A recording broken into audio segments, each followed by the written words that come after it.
कि मनुष्य की मृत्यु अकाल मृत्यु क्यों हो जाती है, किन कारणों से होती है अकाल मृत्यु।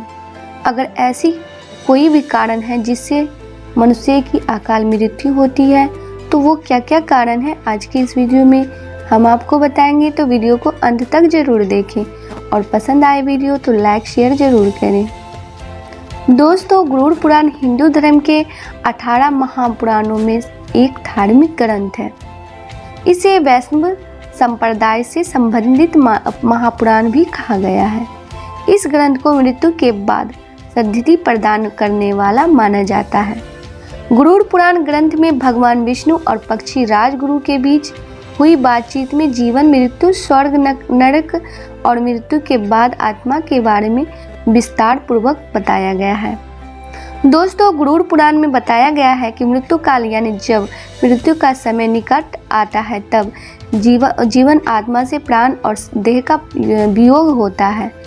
इसमें बताया गया है कि हर एक मनुष्य के जन्म और मृत्यु का समय निश्चित होता है, जिसे पूरा करने के बाद वह मोक्ष को प्राप्त करता है। लेकिन प्रश्न यह है कि यदि किसी की अकाल मृत्यु हो जाती है तो ऐसे में उस जीवात्मा का क्या होता है, जानते हैं गरुड़ पुराण के अनुसार क्या है। दोस्तों, अकाल मृत्यु और इसकी क्या सजा होती है, तो चलिए बताते हैं। गरुड़ पुराण के अनुसार किसी व्यक्ति के जीवन के 7 चक्र निश्चित होते हैं। इस चक्र को पूरा कर जिस व्यक्ति की मृत्यु होती है वो मोक्ष को प्राप्त करता है और जो इस चक्र को पूरा नहीं करता है वो अकाल मृत्यु को प्राप्त होता है। ऐसे लोगों की जीवनात्मा को कई तरह के कष्ट भोगने पड़ते हैं। दोस्तों, अकाल मृत्यु से मिलने वाले दंड से पहले ये जानना जरूरी है। दोस्तों, जैसा कि हम सभी जानते हैं कि गरुड़ पुराण में मनुष्य के जन्म और मृत्यु का रहस्य बताया गया है। गरुड़ पुराण में बताया गया है कि मृत्यु ही काल यानी समय है और जब मृत्यु का समय निकट आता है तब जीव आत्मा से प्राण और देह का वियोग हो जाता है।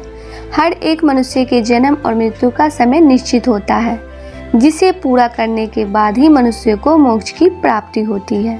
परंतु यहाँ ये सवाल उठता है कि अगर किसी मनुष्य की अकाल मृत्यु हो जाती है तब उस जीव आत्मा का क्या होता है और अकाल मृत्यु किसे कहा जाता है और इसे क्या सजा मिलती है, आज हम लोग इसके बारे में जानेंगे।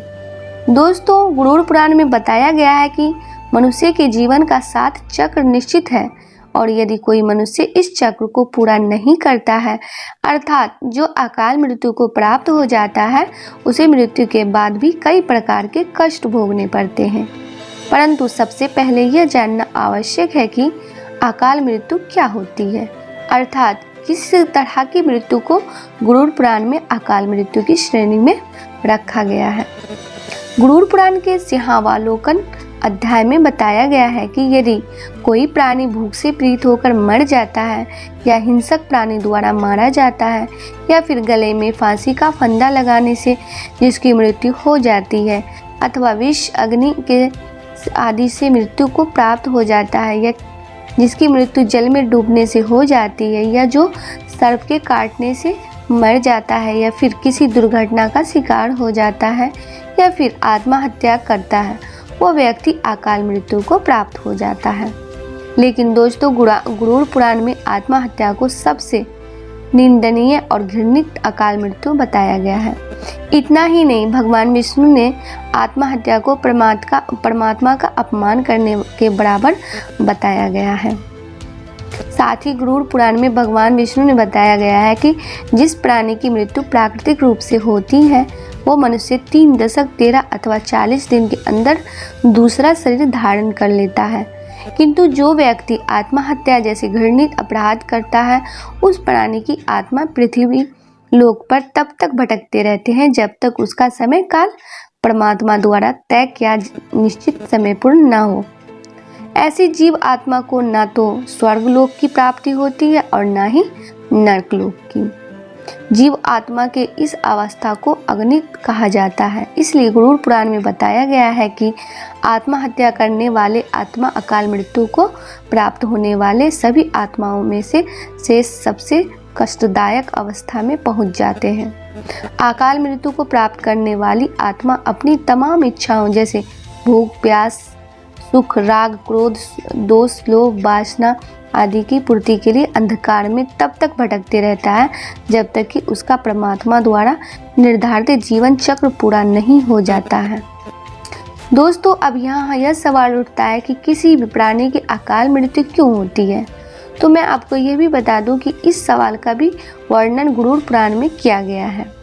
प्राचीन काल से ही वेद का ये कथन है कि मनुष्य 100 वर्षों तक जीवित रह सकता है, किंतु जो व्यक्ति निंदित कर्म करता है वे शीघ्र ही विनष्ट हो जाता है। जो वेदों का ज्ञान न होने के कारण वंश परंपरा सदाचार का पालन नहीं करता है, जो आलस्य कर्म का परित्याग कर देता है, जो सदैव अधर्म कर्म का सम्मान देता है, जो पराशास्त्री में अनुरक्त रहता है, इसी प्रकार के अन्य महादोषों से मनुष्य की आयु क्षीण हो जाती है। श्रद्धाहीन, अपवित्र, नास्तिक, मंगल का परित्याग करने वाले पर द्रोही, असत्यवादी ब्राह्मण की मृत्यु काल में ही यमलोक ले जाती है। जो अपने कर्मों का परित्याग तथा जितने मुख्य आचरण हैं उनका परित्याग करता है और दूसरे के कर्म में नियंत्रित रहता है, वो निश्चित ही अकाल मृत्यु को प्राप्त करता है। और जो शुद्र दिव्य सेवा की बिना अन्य कर्म करता है वो निश्चित ही समय से पहले यमलोक जाता है। दोस्तों, गरुड़ पुराण में बताया गया है कि जो पुरुष अकाल मृत्यु को प्राप्त करता है तो वे भूत, प्रेत, पिशाच, कुष्ठमांडा, महाराक्षस, क्षेत्रफल या बेताल योनि में भटकते रहता है। जब कोई स्त्री अकाल मृत्यु को प्राप्त करती है तो वो भी इसी तरह की योनि में भटकती रहती है, लेकिन उसे अलग अलग नामों से जाना जाता है। जैसे कि कोई नवयुवती स्त्री अकाल मृत्यु को प्राप्त होती है तो वो चुड़ैल बन जाती है। वही जब किसी कुमारी कन्या की अकाल मृत्यु हो जाती है तो उसे देवी योनि में भटकना पड़ता है। वैसे तो दुर्घटना, रोग, भूख, किसी भी प्रकार के अकाल मृत्यु को रोकना हम इंसानों के तो बस में नहीं है, लेकिन आत्महत्या को हम रोकने की कोशिश कर सकते हैं। जब भी आपके मन में आत्महत्या करने का ख्याल आए तब आप उससे जुड़े परिणामों को अवश्य जान लें, क्योंकि अक्सर लोग यही सोचकर आत्महत्या जैसे कदम उठाते हैं कि उन्हें सभी कष्टों से मुक्ति मिल जाएगी, लेकिन अज्ञानता के कारण वो नहीं जानते कि मृत्यु के बाद भी वर्तमान में हो रहे कष्टों से ज़्यादा ही कष्ट भोगना पड़ेगा। कुछ लोग स्वयं आत्महत्या कर अकाल मृत्यु को प्राप्त होते हैं, तो वहीं कुछ दुर्घटना आदि का शिकार हो जाते हैं। इसे लेकर प्राचीन वेद पुराण में बताया गया है कि व्यक्ति 100 वर्ष तक जीवित रह सकता है, लेकिन जो लोग निंदित कर्म करते हैं तो वे शीघ्र ही विनष्ट हो जाते हैं। जीवन में किए गए कई महादोषों के कारण व्यक्ति की आयु क्षीण हो जाती है और वे अकाल मृत्यु को प्राप्त होते हैं। ऐसे लोगों की जीवनात्मा निश्चित समय से पहले यमलोक जाती है। ऐसे लोग जिनकी मृत्यु प्राकृतिक रूप से होती है, उनकी आत्मा 3, 10, 13 या 40 दिनों के भीतर दूसरा शरीर धारण कर लेती है, लेकिन आत्महत्या पर का अपराध करने वालों की आत्मा तब तक भटकती रहती है जब तक उसका समय काल ईश्वर द्वारा निर्धारित नहीं किया जाता है। ऐसी जीवन आत्मा को ना ही स्वर्ग मिलता है और ना ही नरक। उनकी आत्मा लोक परलोक के बीच भटकती रहती है। आज के लिए बस इतना ही। दोस्तों, आपको ये वीडियो पसंद आया है तो लाइक करिएगा, दोस्तों को शेयर ज़रूर करिएगा, चैनल को सब्सक्राइब करके बेल आइकन को ज़रूर दबाइएगा ताकि आने वाला वीडियो आपको सबसे पहले मिले। दोस्तों, मिलते हैं अगले वीडियो में, तब तक के लिए goodbye and thanks for watching my video.